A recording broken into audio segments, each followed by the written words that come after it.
All right, folks, I'm recording and I'm finally catching up on doing this review for the new season of 90 Day Fiance the other way, season 2.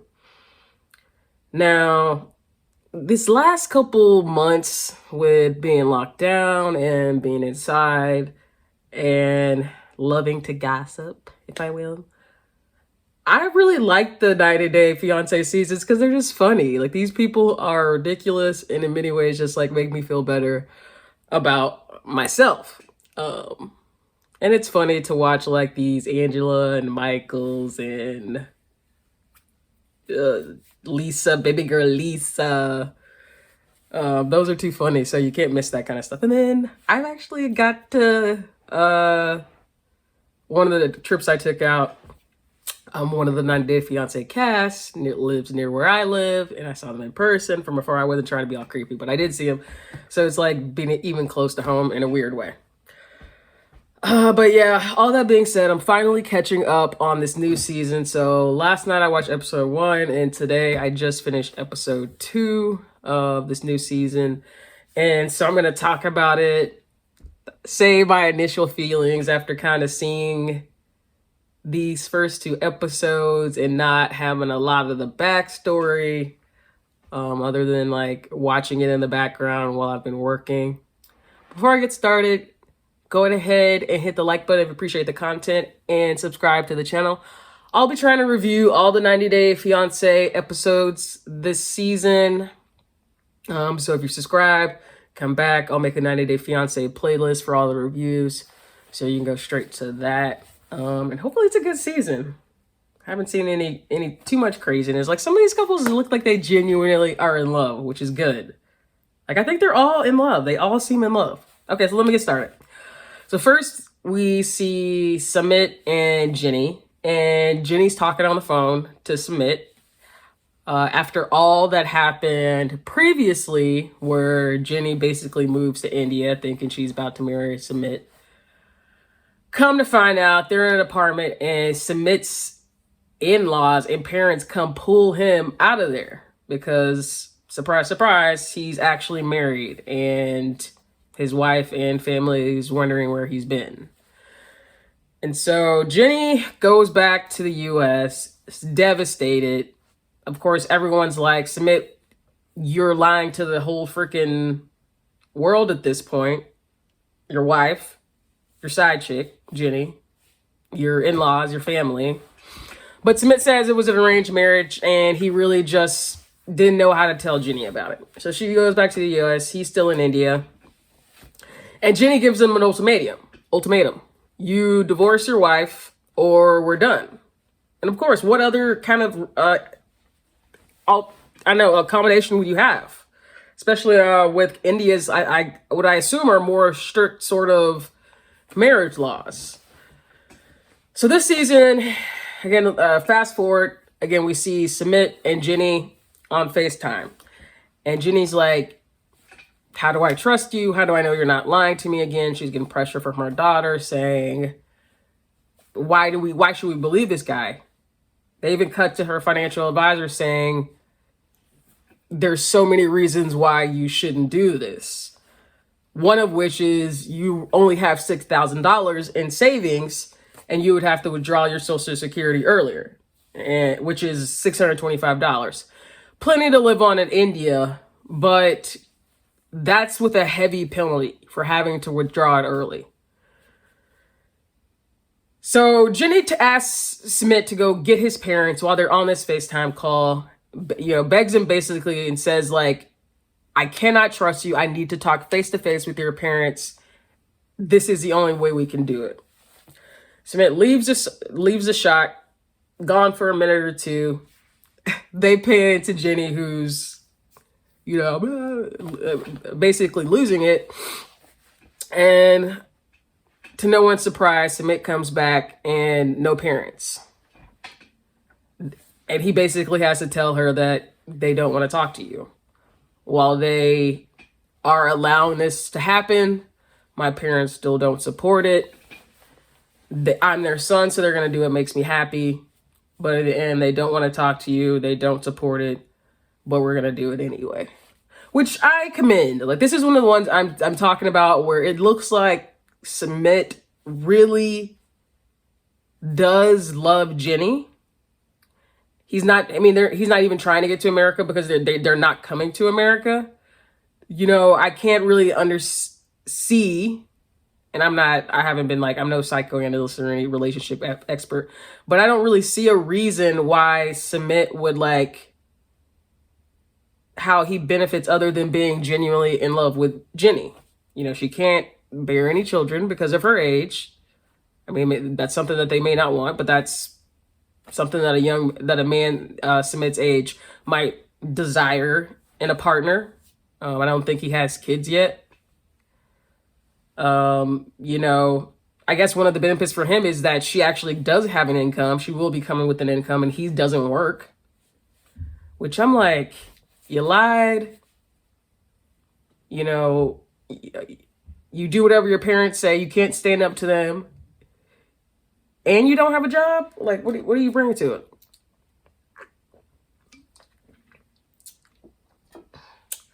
So that's kind of where it ends with Jenny and Sumit.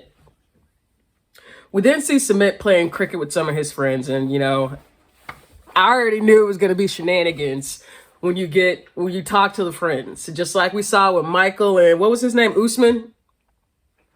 Friends are always a trip. And so we see his friends playing cricket, and they start asking him these questions like, oh, so Jenny's really coming back. And one of them said, basically that they don't accept the relationship, that they think Jenny is too old. She can't have kids, that it's going to like they even say it's going to bring trouble to India when Jenny comes. And then his other friend is like, Sumit, how do I know that you're not lying about this? How do I know that your parents are suddenly okay with this when they haven't been before? Sumit even says that for his in-laws to be okay with the divorce, he has to divorce his ex-wife. For his in-laws to be okay with the divorce, he had to pay back his in-laws $20,000.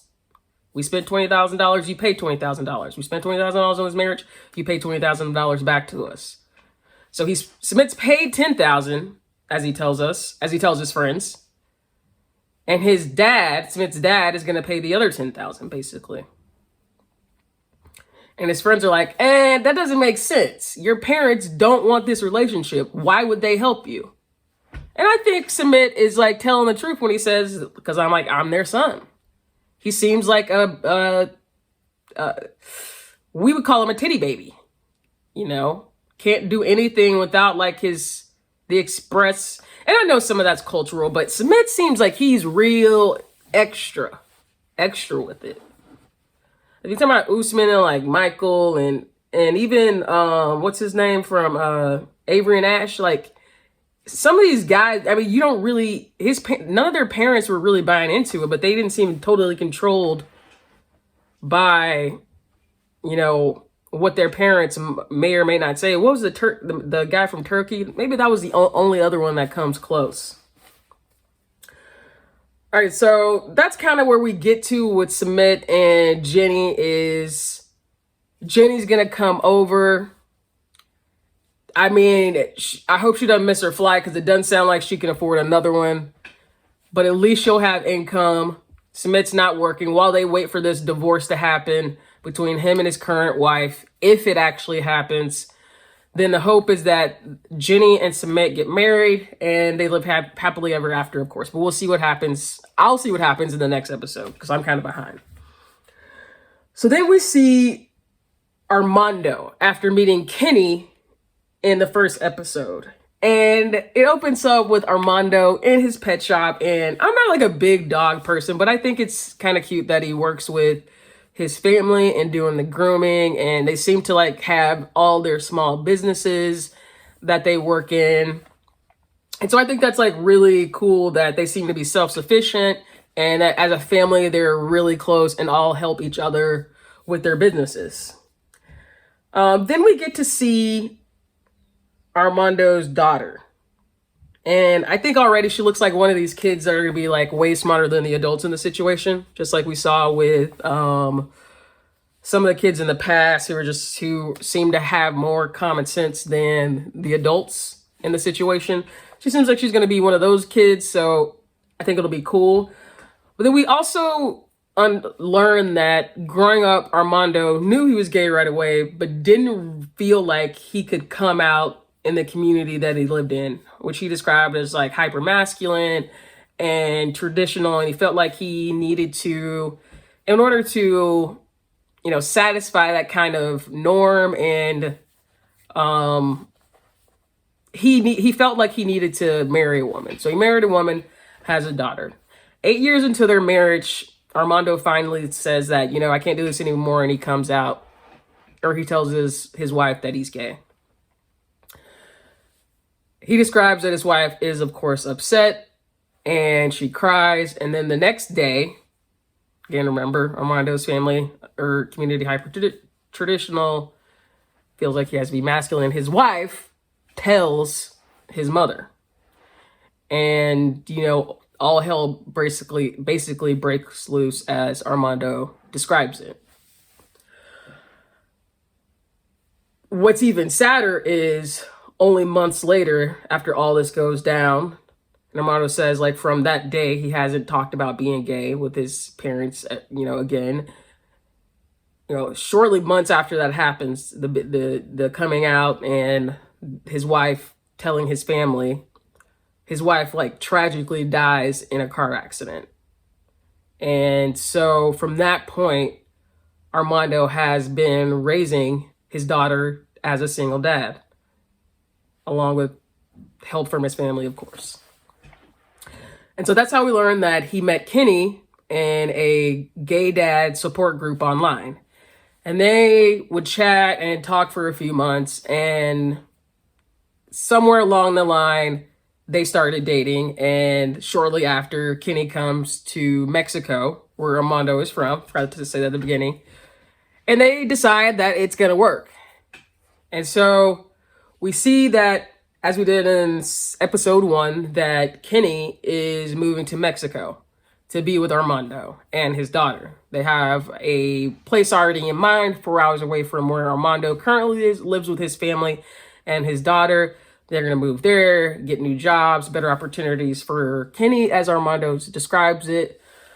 But as I talked about earlier, Armando's family still doesn't know that, 1, he's moving away, 2, that he's taking his daughter, and 3, that he's moving away with the man, and 4, that he is for sure gay.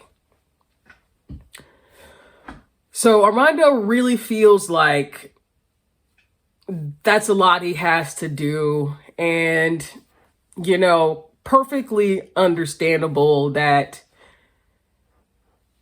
there's just this feeling that he might be shunned.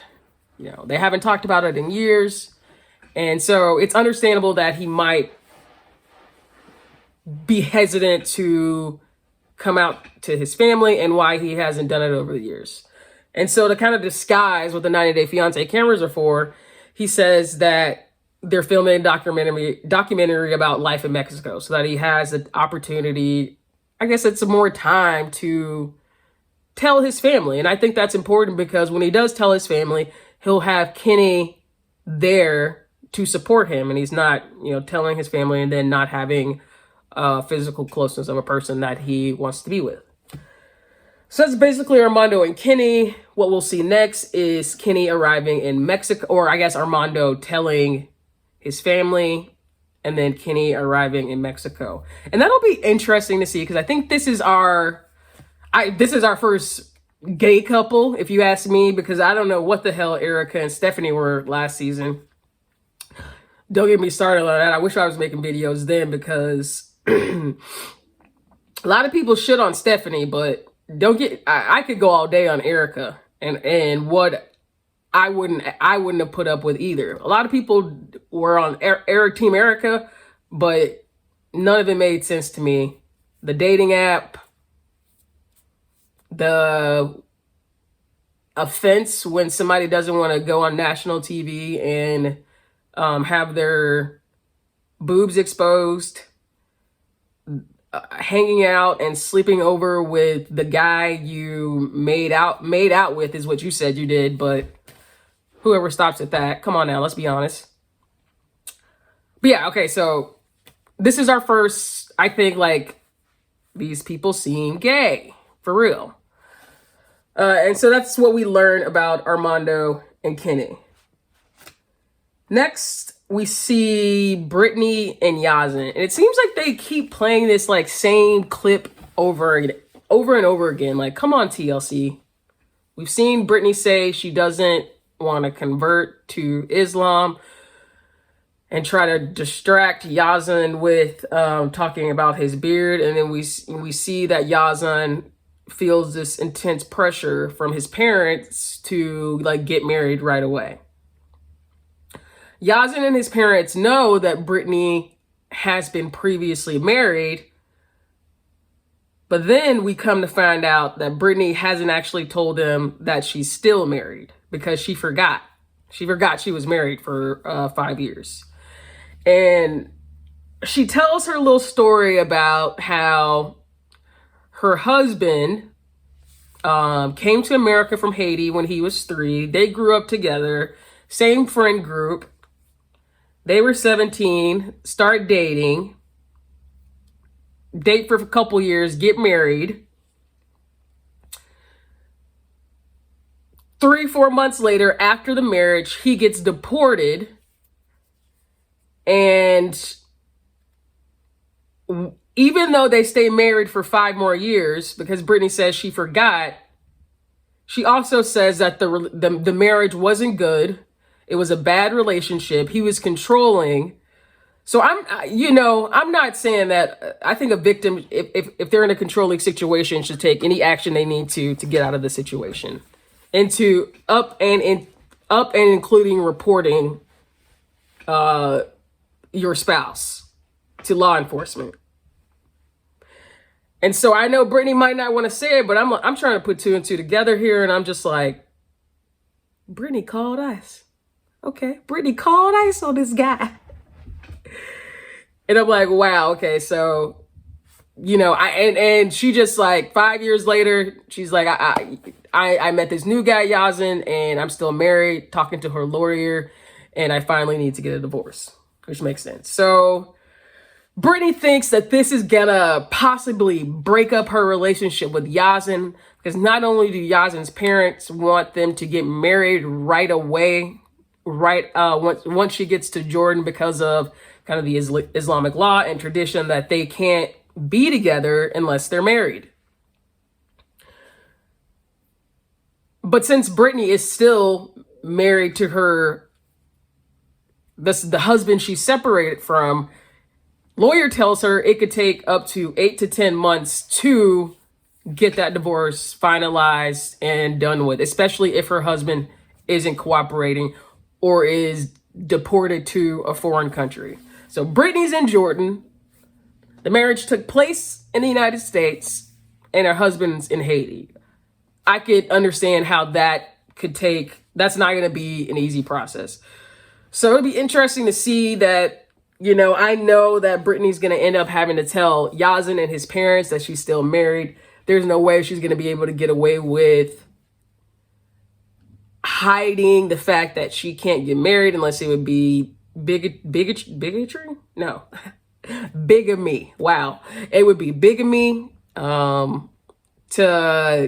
be married and get married to someone else. So obviously illegal. You got cameras following you around. That's probably not a good idea.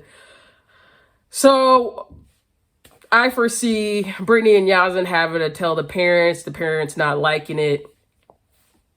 It might split them up. Avery and Ash couldn't seem to work it out. Dog's barking. Alrighty, stop.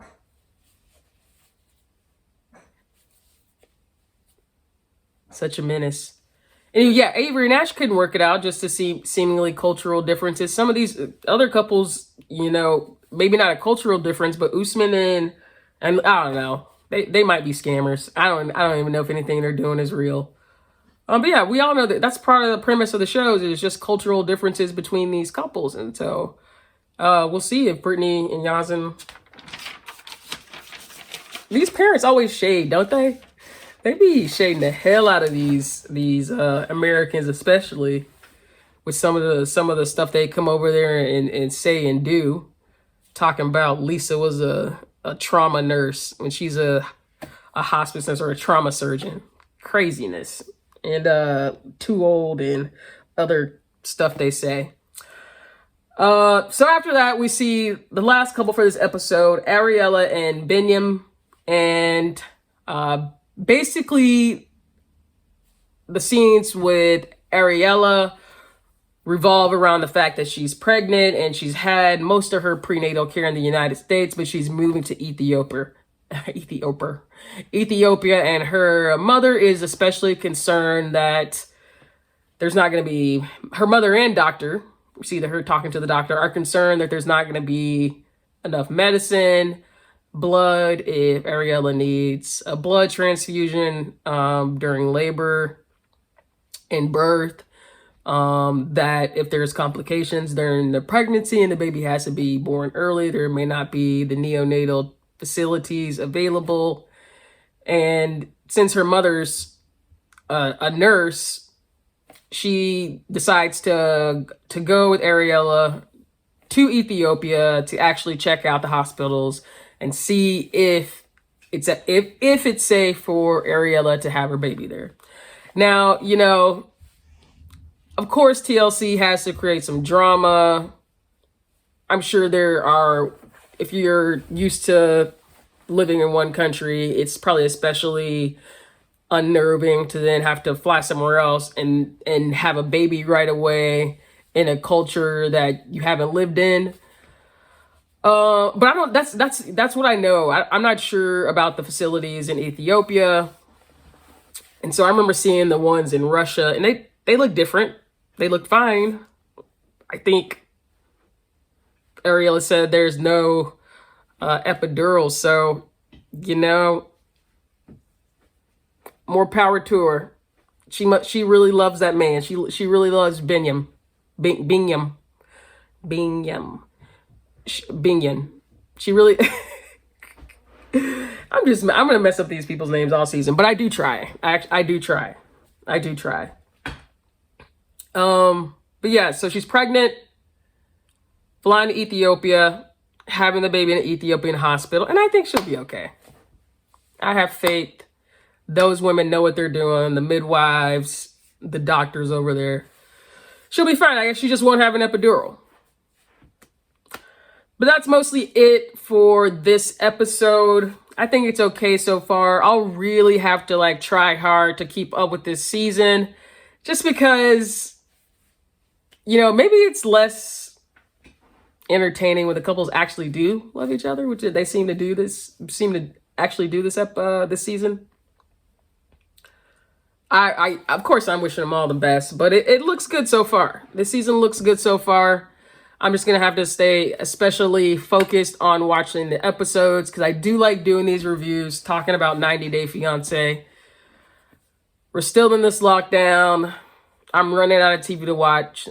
So I'll keep doing the 90 Day Fiance reviews. But don't forget to like this video and subscribe to the channel. And I will see you for the next one. Bye.